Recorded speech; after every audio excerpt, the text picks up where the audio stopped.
Good afternoon, or it might be morning when you watch this, but hello, everyone. Welcome to the Chamber Podcast.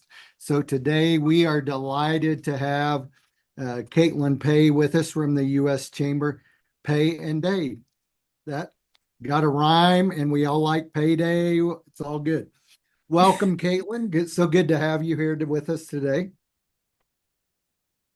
Thanks. Yeah, very glad for the opportunity to have a conversation with you and just sort of check in on where things are at right now.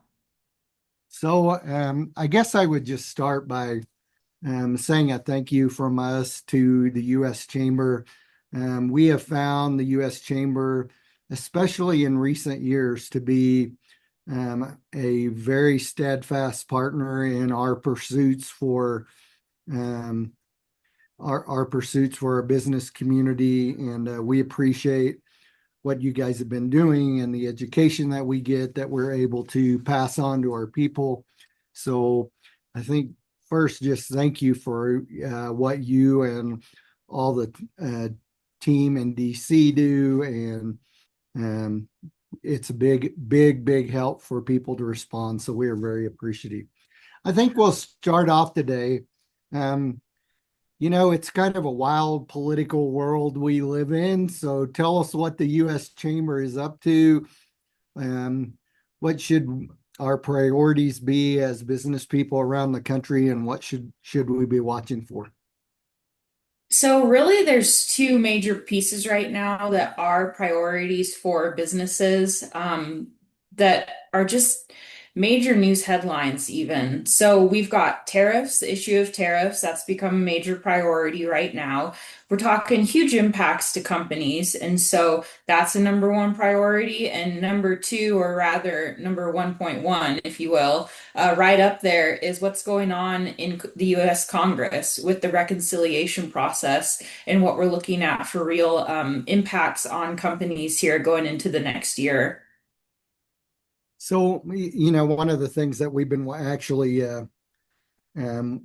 working on a letter today, kind of an op-ed, but one of the things that's interested us in this process is that we get the big Republican sweep in November, but as we start working through the big, beautiful bill, there are some things that kind of got dropped, like pass-through taxes and some other things. So, what what do you think people need to be watching for in the next week to?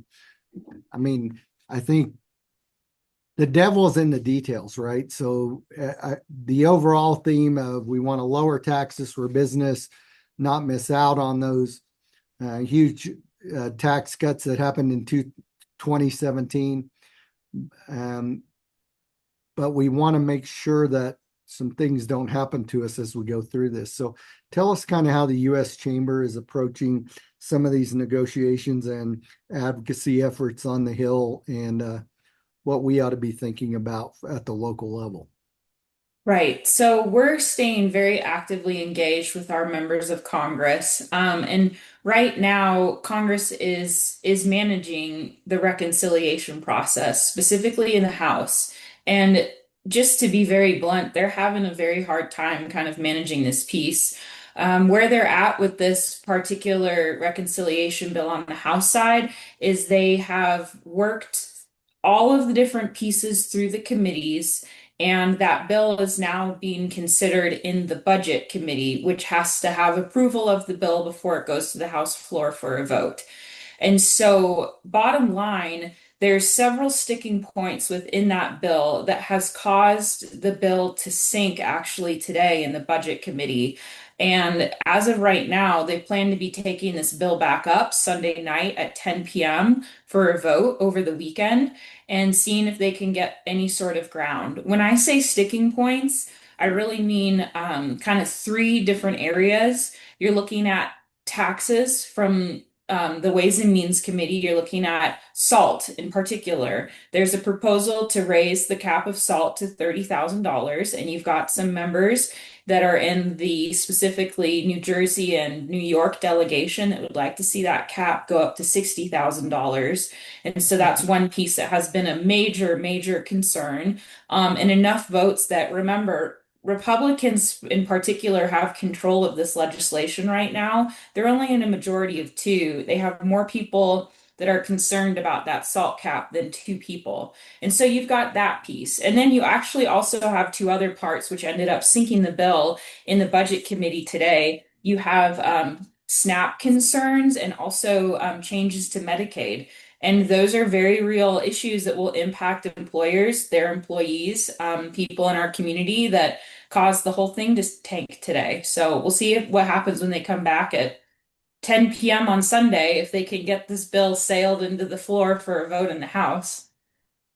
So there may be others out there who are educated in Oklahoma like me and maybe don't right away recognize what salt or B salt or sea salt, whatever we're deciding to call it today. So can you talk to folks a little bit about what that means to them and what what salt it what why we're watching this? Yeah, so SALT is state and local tax deduction. And what that really does is it allows deductions for businesses to be able to take in their companies. And so when you're looking at a $10,000 cap, that's really considered for a lot of those higher tax states not to be that much of an assistance to their states. So you really are trying to boost those tax deductions for those companies in those tax impacted states for sure.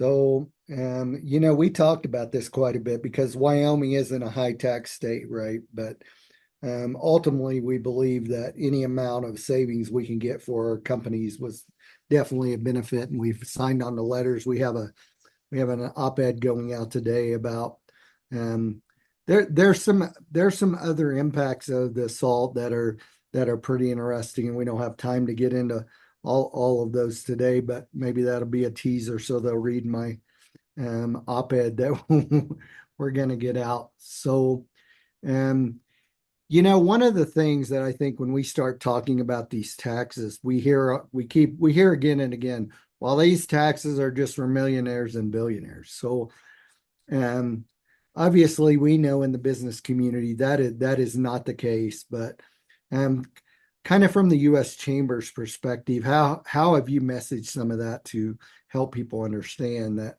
hey, look, this is at its core um, a big help for small business, but even individuals that don't own businesses, right? It impacted all of the middle class of America. Right, exactly. And really what we're looking at is an extension of, in short, really an extension of the current taxes that we enjoy right now, which is already a break for individuals. And what this bill does, what they passed out of committee in the Ways and Means, was for individuals, they are making permanent the 2017 income tax rate reductions. So the way in which individuals filed this year would ideally become permanent. So when you're looking at averages here, the discussion is at about $82,000 as a salary for a family. You're looking at about a $1,700 tax increase if this Tax Cuts and Jobs Act is not renewed by the end of this year. When you're looking at just small businesses, very real impacts on small businesses. One of the things that they proposed in the renewal of the Tax Cuts and Jobs Act out of the Ways and Means Committee is the 20% pass-through deduction impact. That is something that the U.S. Chamber has been beating its drum on as a number one policy priority in the bill. And one of the things that they did on this proposal was actually increase the 20% pass-through deduction from 20 to 23%. Those are very real dollars that S corporations, sole proprietors, partnership businesses can use those dollars, reinvest back into their company, grow their products, as well as hire on additional employees. And it really just boosts, competitive marketplace for small businesses. So one of the questions I got last week is kind of interesting. A guy who owns a small restaurant, Cheyenne, he he asked about the no tax on tips, right? And the no tax on overtime. and he said, look, I support this for my employees 100%, but how is this going to affect me, because he's worried about the like how his credit card system worked and that kind of thing, right? So it's very I hope we get to an end of this soon. I guess the point of that was that um just we've got a whole nother level of this, helping people work through the whatever those rules end up being. So we'll have our work cut out for us, and I know you will too, just helping helping businesses get through that. But so far, the taxes on overtime, taxes on tip, that's a part of the big beautiful bill still. So Correct. It did get added in. That provision was added in with a 4-year cap through 2028, and so the details surrounding those provisions we're still working through. And again, I would caveat that all of these things are being proposed right now in this House version, but we need to remember that it also has to make it through the Senate. So as great as this might seem at this point in time, there's a chance that some of these provisions change or are adjusted. And so that's what we're doing at the US Chamber, is making sure that we're up to date, we're engaged in conversation with these leaders that are making decisions on how these bills change, and just staying up to date as much as possible with our members as well. we'll keep an eye on that, and we'll look forward to your future reports and updates. One thing I think that everyone should know, and they probably saw it on a lot of stuff we sent out, was your where you could go online and find out how much the tax would save you. So that was really cool. So thank you guys for doing a lot. That was a really helpful tool to explain to people, hey, this is what you're losing if these taxes go away. And I don't think we caused any heart attacks, but one guy said, you nearly gave me a heart attack when I poked my info in there, and I realized how much I was going to have to pay next year over this year. And he said, we better make this happen. And I'm like, we're working on it. We're working on it. Hopefully we will make this happen. So the one for you rather than 1A was the tariff. So talk about where we are on tariffs. I mean, we've had a bunch of changes. We've had changes last week with the Chinese tariffs, rolling those back to what? I can't remember. We roll them back to 34% from 100, or maybe it's higher than that. But what are you guys watching on the tariff front? Sure. And how So would you explain that to people? absolutely. Couple things on the tariff front. One, these numbers with tariffs are changing constantly, sometimes daily. And we are staying up to date as soon as those changes are made, and then we're educating our members on those numbers. So that's step one. Step two is our CEO Suzanne Clark went out into headline news and announced that we have made an official request of the administration to have an exclusion process for companies and American workers who are impacted by tariffs. We have heard from a historically large number of small businesses that kind of the uncertainty with tariffs and the constant change in what is a qualifying rate, what is a qualifying commodity, is really impacting businesses' ability to plan for the future. And especially when you're looking at small businesses with narrow margins, it's making it very difficult for them to plan.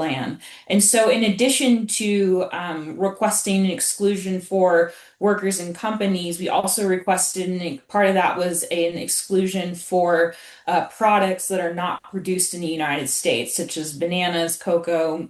Very, very limited coffee is produced in the United States, and we're making sure that we are voicing our concern with how this process is being handled. My staff alone will fund half of the coffee uh, tariff, just so Yeah. you have to drink my old nasty coffee here at the office rather than going out if they don't get this under control. So so the tariffs have been interesting, and certainly business does not respond when it has an unsettled future. Um, but I would tell you, just for your information from Wyoming that, some of the folks that I thought would be and that are some of the most immediate, they had some of the they'd have an immediate weight or problem from the tariffs have said to me, look, this isn't going to be fun for me, but I'm willing to live with it for at least a little while. um, do you do you feel that I know you've been traveling around Wyoming this week. Do you feel that other places in Wyoming? How do you think that what are you hearing when you talk to folks about their support for these tariffs? And I think it goes back to the consumer is very savvy, right? And businesses wanting to provide a savvy consumer a product don't are feeling concerned with how long they can hold off on potentially raising in prices. One of the things that we've seen in statistics is that businesses, first of all, 90% of businesses surveyed are stating that they do plan to pass the cost on to the consumer, right? And then once you get past that, then it's like, well, when are we going to be seeing these prices increase? And the reality is, you're looking between about month one and month three of kind of these tariffs being implemented for those prices to increase. And for the record, we're at about month one. And so we're sort of at this point now where, given the, again, sometimes daily changes in the cost of tariff or in the prices of the tariffs, some businesses have tried to just ride this out and hopefully let things settle. And so we're getting to the point now where the president has already signaled that the 10% tariff is likely to be permanent, which means we've already seen an increase. We started this year at about 2 or 3% tariffs, and now we're up to 10%. And so, given that that's likely here to stay, that's given some sort of plan for businesses to be able to figure out what to do next. And I would also say that, in the state of Wyoming, 80,000 jobs in the state depend on international trade. So that's 1 in 5 employees that count on trade as for their employment. You're looking at $2.7 billion in goods and services that are exported out of the state of Wyoming and for trade related products. And so we're talking very real numbers and impacts in the state. I think that people are trying to feel their way through this, right? It's true. Multiple things can be true at the same time, right? It's definitely true, and I think most people understand the argument that we can't keep borrowing money to pay our credit card interest, right? And that's kind of, as a nation, as you guys at the U.S. Chamber are well aware, we have to get that under control at some point. At the same time, also, I think most people understand that a tariff is a tax, and a tax has to be paid by somebody. Companies don't pay taxes; individuals do. That's the rule you learn in freshman economics, right? So I think everybody's kind of taking a wait and see attitude, but there's both hope and fear out there as related to tariffs. And I think the thing for most of our members to take away, regardless what side of a political fence that they are on, is to know what's going to happen as best you can in your business. Figure out your supply chain pipelines, right? And know what costs are coming down the road and plan accordingly. Um, I just think that prep is very important in businesses. I know it changes every day, but there are some things we do kind of know. So we hope that they're working to make plans for that if they are deeply affected by an international pipeline. Um, Anything else you'd share with us about tariffs that we need to know? This issue is something that we're just continuing to monitor. Bottom line, you've got updated tariff numbers from the UK in a trade deal made with them. We have updated numbers with China. You said earlier that you're looking at a 30% tariff that went down from 145%. The other thing with China that's really interesting is The agreement that was made with China did not reinstate the US de minimis duty exemption for low value packages. By that, I mean there was a agreement that any product that came in from China under the $800 value amount would not be subject to tariffs. That was not reinstated. Why do I say that as important? Think about the website Temu. People can go onto that website and buy a cheaper product to be able to get their home set up and kind of get going if they need to, if they're new into the housing market. But now you're looking at having products that were sold as historically um, easy to purchase that are now increasing in price. So we're really looking at some very real numbers here. So bottom line is yes, you said it correctly. Plan as best as you can, but know that the US Chamber is heavily engaged with both the Congress and the administration on this, and we're not stopping until a more palatable agreement shows up. Well, it's not surprising that the U.S. Chamber, which is a pro-business organization, is going to fight any kind of increased taxes, right? That come along. That's that's not really that surprising for our kind of organizations. Thank you for all the hard work the U.S. Chamber has done on tariffs. I think we're also, you know, it's not something we've dealt with a lot, right? I mean, kind of behind the scenes, a little adjusting here, a little adjusting there, but um, probably in my lifetime, this is the first time of this giant dump of having to understand all this and having to understand relationships. So the understanding is important for business so they can plan for the future. So let's move away from tariffs just a minute and just talk about economy. So for all the everything that's gone on about tariffs and taxes and that, the U.S. economy has been pretty resilient. It appears to me, and inflation has trended down. I I bought gas for $2.34 in Texas the other day. Right? I mean, right? Amazing, right? That's great. And but it means that things are trending in the right direction, right? Do you guys see that at the U.S. Chamber? You see this resiliency that I see from my desk? Do you feel good about it with caution of what's happening with tariffs and tax? Or how do you guys view the economy right now? Well, I would offer that the uncertainty of tariffs are really impacting where our economy is right now. The economy is actually contracting at a negative 0.3%. And again, this is just due to consumers are incredibly savvy. They are saving their money because they don't know long term yet how exactly to plan for increased prices because that number keeps moving up and down. Um, Businesses, they are either stockpiling goods and on the front end of this year, or they're waiting to make purchases to see if things sort of level out. So your economy in this first quarter is actually in sort of this weird dynamic struggle.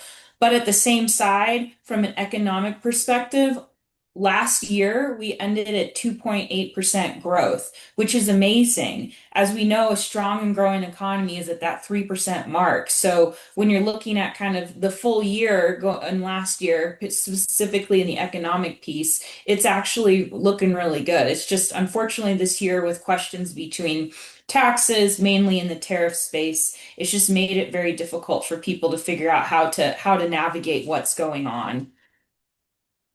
So, this isn't a chamber position, but as a stubborn ranch kid from Oklahoma, I'm like, oh, the savings rate is going up. That's probably a good thing, right? Because America doesn't do a good job of saving money, but we should save a little once in a while. So I'm just trying to put a little ray of sunshine in Correct. the whole discussion, right? So as you look forward, I know the US Chamber always kind of tries to keep an eye down the road for how they feel we're going to do economically. What are some of the things you guys are talking about there? It's really kind of managing this tariff space is getting certainty in that is going to be much easier to figure out what's going on with the economy and kind of its successes. The other thing that we are eyeballing with this whole conversation as it relates to the economy is the president's intent behind the tariffs in the first place is to onshore jobs, is to onshore investments. And that's awesome. However, we are also short 1.8 million workers. So we have this job shortage compounding with bringing in more opportunity and more growth. But the understanding is that this is really going to take time for kind of the happy medium to occur. And so it's really multiple different pieces here that we're watching for that to be successful in the economy. Let's shift gears to that. You provided a perfect transition. One of the things that we constantly look at and worry about here at this chamber, especially with we've got some pretty explosive growth with military, with data centers expanding, et cetera. But finding workforce is a tough thing. The numbers we have from you guys say that the with the birth rates of Americans and where that's headed, we've got a real challenges kind of stacked up for us. So I know the U.S. Chambers doing a lot of work and looking at, hey, how can we engage with high school students, teach them how to balance a checkbook, teach them principles of business. So talk a little bit about the U.S. Chamber's work in that space and how you're trying to shore up our workforce issues, not just in this part of Wyoming or even the state, but really the whole nation has that right now. So Yeah, so one of the things that we're doing to your point of the education front is we are looking to start a program where high school students are going to be engaged in kind of a accelerated business program. So through AP courses, we're working to generate a program where students can be exposed to business principles, exposed to, those understandings of simple balancing a checkbook and being ready to get out there. It seems that that is a gap that employers have noted needs to be filled. And that is something that we're stepping up to do. And outside of that, there is also other areas that we're working and pointing to needing to be fixed as well. With the immigration system, the number of visas that we have available for individuals to use on a workplace program hasn't been modified for 30 years. And in our perspective, that's a very easy space, one would think, to be able to employ for, real qualified individuals to come stateside and provide some work. And so that's something that we're continuing to push on throughout these whole discussions, and we're doing the best we can to make sure we have employees for our businesses.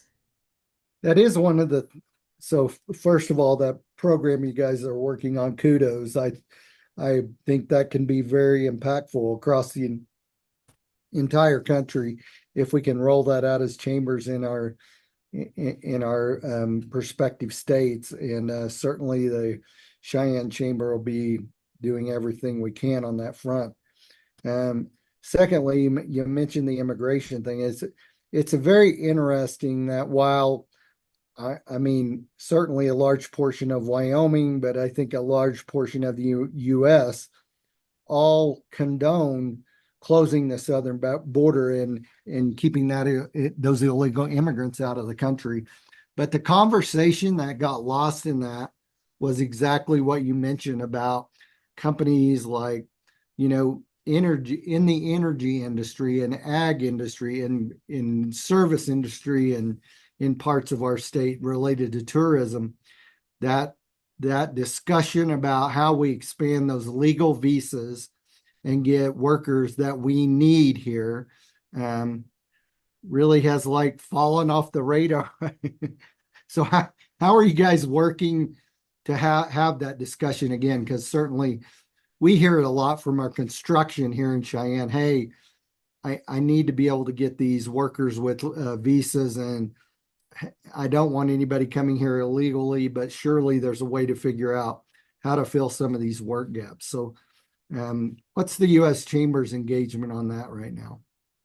So really a threefold piece on that. We're engaging in consistent research and evidence for our employers to know kind of what the space is. Obviously, they're already facing it themselves, so they're the experts on this issue, but making sure that they have their tools. We're also going to members of Congress and having this conversation with them and showing them where this gap is and kind of where this needs to be filled as we are engaging actively right now in this Congress on issues of the border. This is something that should be really addressed hand in hand, and so we're making sure that members of Congress are aware of that.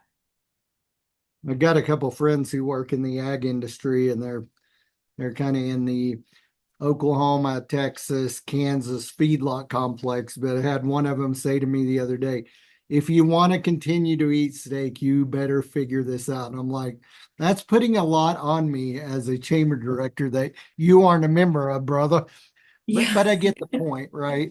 Is that we have to work together and have a good coalition um, to be able to close the border and keep some of the harmful individuals out that I certainly most of our members would agree would be a very, very good thing to get done. But at the same time, be able to provide a path for those people who do want to come here and work and that we depend on for a lot of our services. So thank you guys for your hard work in that area. And we will try to continue to be a good partner with you to make that come to fruition. Well, we try to not keep these very long. What else do you have on your mind from the U.S. Chamber that we need to be watching in Wyoming and paying attention to make sure that our business is strong?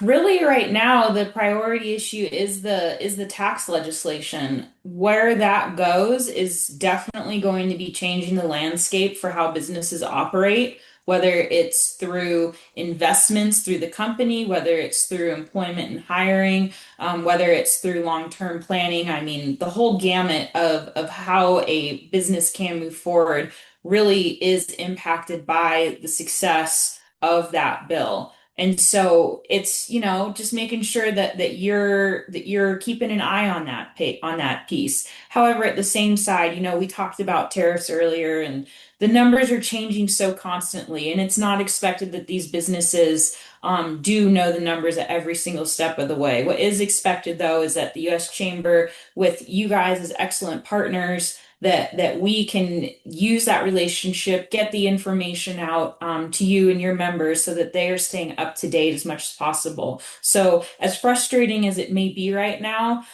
stay engaged, continue to look at the emails that are coming from the U.S. Chamber and from your chamber as well, because we try our best to make sure that it's as effective information as possible for people. So one other thing I will have you comment before you get out of here is that one, certainly taxes, anytime we can have business keep their money, that's a good thing. But a lot of it goes out the back door with regulation, right? And for a state like Wyoming, the regs over the last few years have been a little tough to swallow for some of our industries. Um, but they do seem to be easing up on some of the permitting and that kind of thing. And I know the U.S. Chamber has been very involved in over the years in helping lower regulation on business. So while we're talking about all these things that are making the noise, like tariffs and taxes, is there anything going on the regulatory front? And I know you guys continue to work, but significant that we need to be watching? This administration is very friendly to alleviating the pains of permitting processes, and we applaud the administration in their effort to do so. And so that's really that is a really important topic. So thank you for bringing that up. It's just maybe, not the headline news that we see go across the ticker on our TV. So we are partnering with the administration. We're continuing to work, and as we hear issues that come up from members in any form of permitting, we're taking it to the top to see if we can get something loosened on it. So. So I would just tell you that some of that resiliency that I see in the economy, that maybe I'm an optimist, but I do see some resiliency, and I think that's largely driven by that some of the slack that's been given by the reduction in regulation. And I have businesses comment, and we are in a part of the country where some of that impacts us greatly, where perhaps other spots it may not quite as much, but a lot of comments about how appreciative businesses are to have that regulatory noose loosened around their neck, and they're feeling a little room to breathe because of that. And the U.S. Chamber is no small part of why that happens. So um, thank you guys very much for working on that, because that regulatory environment that can make you or break you for most of our businesses, right? Well, Katelyn, thank you so much for spending a few minutes with us. I know you have many chambers in your region. You and Chris have to deal with, and we certainly appreciate you taking some time um, out of your busy schedule and spending it with us. And we know that the folks at Cheyenne, the business community around this region and state will gain a lot of knowledge from what you shared with us today. So thank you. You guys are excellent partners, and again, anything that we can do to help, we absolutely will. So thank you so much for the opportunity today. She wouldn't commit to saying we're the smart, cool kids in the best chamber in the entire region. I just Baby won't point. steps. Thank you so much, Kate.